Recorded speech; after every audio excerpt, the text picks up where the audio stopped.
사도행전 4장. 사도들이 백성에게 말할 때에 제사장들과 성전 맡은 자와 사두개인들이 이르러 예수 안에 죽은 자의 부활이 있다고 백성을 가르치고 전함을 싫어하여 그들을 잡음에 날이 이미 저물었으므로 이튿날까지 가두었으나 말씀을 들은 사람 중에 믿는 자가 많으니 남자의 수가 약 5천이나 되었더라. 이튿날 관리들과 장로들과 서기관들이 예루살렘에 모였는데 대제사장 안나스와 가야바와 요한과 알렉산더와 및 대제사장의 문중이 다 참여하여 사도들을 가운데 세우고 묻되 너희가 무슨 권세와 누구의 이름으로 이 일을 행하였느냐. 이에 베드로가 성령에 충만하여 이르되 백성의 관리들과 장로들아 만일 병자에게 행한 착한 일에 대하여 이 사람이 어떻게 구원을 받았느냐고 오늘 우리에게 질문한다면 너희와 모든 이스라엘 백성들은 알라. 너희가 십자가에 못 박고 하나님이 죽은 자 가운데서 살리신 나사렛 예수 그리스도의 이름으로 이 사람이 건강하게 되어 너희 앞에 섰느니라. 이 예수는 너희 건축자들의 버린 돌로서 집 모퉁이의 머릿돌이 되었느니라. 다른 이로서는 구원을 받을 수 없나니 천하 사람 중에 구원을 받을 만한 다른 이름을 우리에게 주신 일이 없음이라 하였더라. 그들이 베드로와 요한이 담대하게 말함을 보고 그들을 본래 학문 없는 범인으로 알았다가 이상히 여기며 또 전에 예수와 함께 있던 줄도 알고 또 병 나은 사람이 그들과 함께 서 있는 것을 보고 비난할 말이 없는지라. 명하여 공회에서 나가라 하고 서로 의논하여 이르되 이 사람들을 어떻게 할까? 그들로 말미암아 유명한 표적 나타난 것이 예루살렘에 사는 모든 사람에게 알려졌으니 우리도 부인할 수 없는지라. 이것이 민간에 더 퍼지지 못하게 그들을 위협하여 이후에는 이 이름으로 아무에게도 말하지 말게 하자 하고 그들을 불러 경고하여 도무지 예수의 이름으로 말하지도 말고 가르치지도 말라 하니 베드로와 요한이 대답하여 이르되 하나님 앞에서 너희의 말을 듣는 것이 하나님의 말씀을 듣는 것보다 옳은가 판단하라.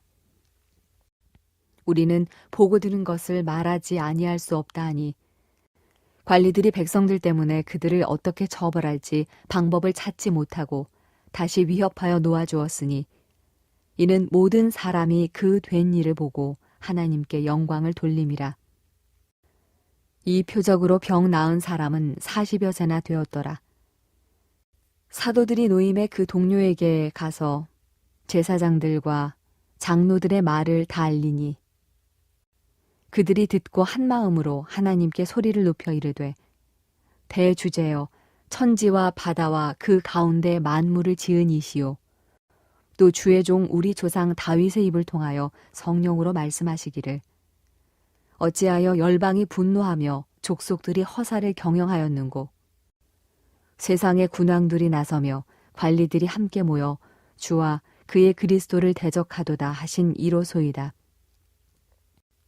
과연 헤롯과 본디오 빌라도는 이방인과 이스라엘 백성과 합세하여 하나님께서 기름 부으신 거룩한 종 예수를 거슬러 하나님의 권능과 뜻대로 이루려고 예정하신 그것을 행하려고 이 성에 모였나이다.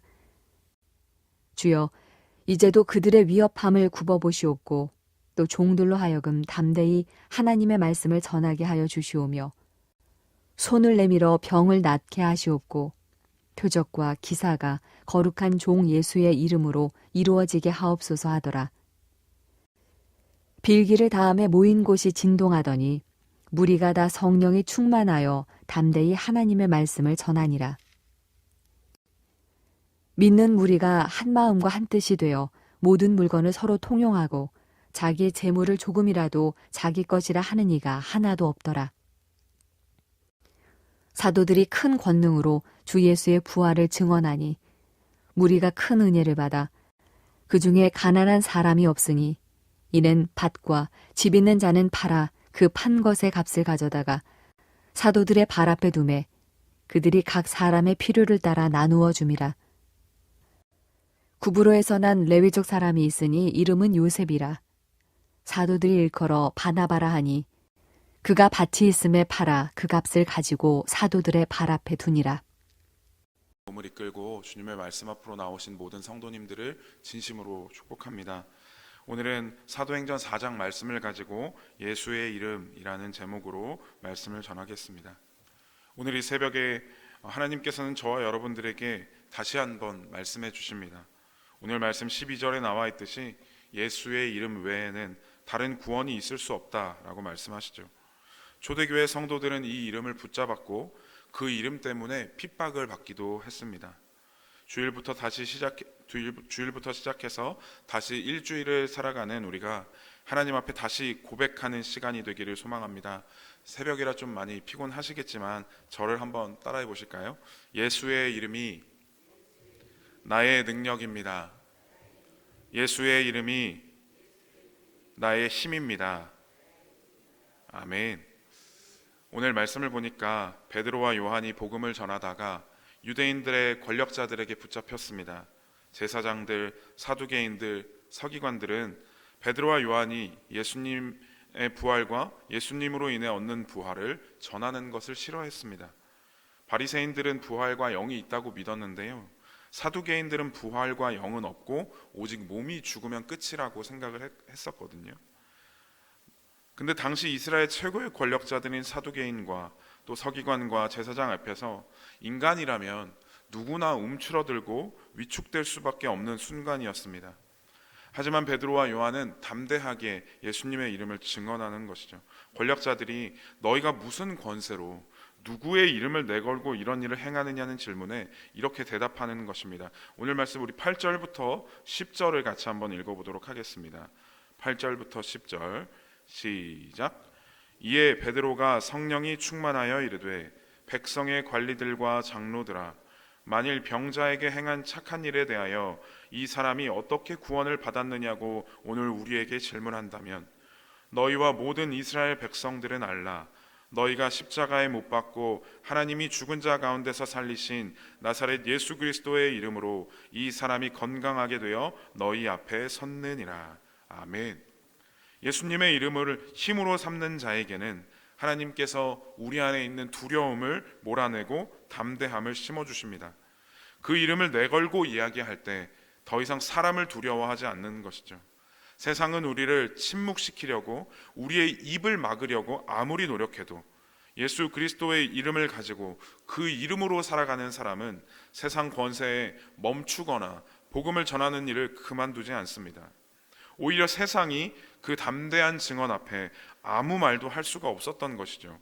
오늘 말씀 13절 14절 말씀을 제가 읽어드리겠습니다. 그들이 베드로와 요한이 담대하게 말함을 보고 그들을 본래 학문 없는 범인으로 알았다가 이상히 여기며 또 전에 예수와 함께 있던 줄도 알고 또 병 나은 사람이 그들과 함께 서 있는 것을 보고 비난할 말이 없는지라. 아멘. 사랑하는 성도 여러분, 오늘 하루도 저와 여러분들이 예수의 이름을 손에 들고 마음에 품고 생각과 모든 행실에 내걸고 능력 있게 살아가기를 축복합니다. 우리가 겉으로 보기에는 평범한 범인 같지만 세상이 우리를 볼 때 우리를 통해 예수님을 보고 놀라게 되는 귀한 역사가 일어나기를 축복합니다. 우리가 3장 말씀에서 보았듯이 베드로와 요한은 성전에 들어가다가 걷지 못하는 자를 일으켜 세우는 기적을 보였습니다. 그 능력을 보고 베드로의 설교를 들은 사람이 남자만 또 5천 명이 넘었습니다. 그랬기 때문에 유대인의 권력자들은 더는 아무 말도 할 수 없었던 것이죠. 그 증인들이 그 자리에 함께 있었기 때문입니다. 3장 6절 말씀에 베드로가 말하지 않습니까? 은과 금은 내게 없거니와 내게 있는 것을 내게 주노니 나사렛 예수 그리스도의 이름으로 일어나 걸으라. 아멘. 예수님의 이름은 능력과 기적을 일으킵니다. 당시 사람들이 놀랐던 것은 그저 안진뱅이가 일어났다, 이것 때문에 놀랐던 것이 아니었습니다. 그것 때문이 아니라 예수님의 이름의 권능이 선포되어 기적이 일어났기 때문입니다. 야, 정말로 저들이 말하는 예수의 이름에 권세가 있구나, 힘이 있구나, 이렇게 부인할 수 없는 능력이 드러났던 것이죠.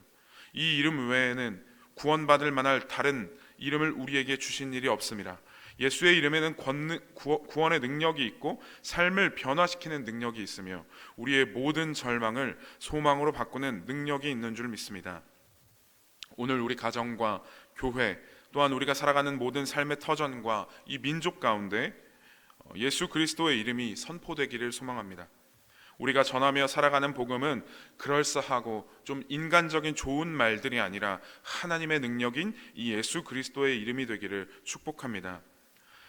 베드로와 요한은 당시 이제 기독교인들, 그리스도인들에게 또 교회에게 큰 존재였습니다. 예수님의 직계 제자인 교회의 기둥 같은 존재들이었죠. 하지만 그들이 권력자들에게 붙잡혔다는 소식은 일반 성도들에게는 굉장히 두려운 일이었을 것이고 걱정되는 일이었을 것입니다. 하지만 베드로와 요한이 가서 소식을 전하고 무사하다는 것을 안 교회는 한 마음으로 하나 되어서 하나님 앞에 기도했습니다. 교회의 지도자를 잡아가는 박해 앞에서 초대 교회는 뿔뿔이 흩어지거나 교회를 떠나지 않았습니다. 오히려 함께 모여서 기도했던 것이죠. 그런데 어떤 기도를 지금 하나님 앞에 올려드리고 있습니까? 하나님 잘 됐습니다. 그냥 우리가 살았으니 다행입니다 라고 기도한 것이 아니라, 또는 저 악한 권력자들을 다 없애주시고 망하게 해주십시오라고 기도한 것이 아니라, 주의 종인 우리들이 담대하게 복음을 전하고 복음을 전할 때에 예수의 이름의 능력으로 병든 자들이 낫기를 위해서 기도합니다. 여기서 나오는 구하는 기도에 대한 주옵소서라는 단어는 헬라어 원어를 볼 때 지금 즉시 주십시오라는 뜻입니다. 그런 강한 단어이죠. 이것은 하나님께 능력 맡겨놨으니까 지금 내놓으십시오라고 말하는 것이 아니라 그만큼 이들에게 복음 전하는 일이 굉장히 급박했던 상황이었던 것입니다. 지금 당장 복음을 전해야겠는데 주님의 능력이 없으면, 예수 그리스도 이름의 능력이 없으면 불가능하니까 지금 우리에게 그 능력을 주십시오. 그 복음의 능력을 우리에게 허락하여 주십시오. 그 지금 일어날 그 은혜를 우리에게 주십시오 라고 말하는 것이죠. 이어서 함께 보면, 함께 하신 성령께서 그 자리에 함께 계셨고 그들을 한 공동체로 묶어주셨습니다. 은혜 받은 자들은 자신의 소유를 다 내어놓고 서로 나누면서 아무도 부족함이 없었습니다. 또한 사랑 안에서 하나 되었습니다. 오늘 이 말씀을 받은 우리 작전중앙교회도 사랑 안에서 하나 되기를 소망합니다. 교회가 교회되어 서로의 아픔과 기쁨과 슬픔과 행복을 나누고 마음을 다해 서로를 세워나가는 교회 되기를 축복합니다. 말씀을 맺겠습니다. 사랑하는 성도 여러분, 예수 이름에는 능력이 있습니다. 또한 담대함이 있습니다. 기적이 있고 하나됨이 들어있습니다.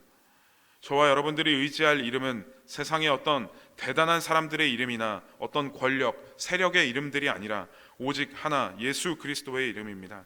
그 이름 붙들고 살아가는 하루가 되시기를 축복합니다.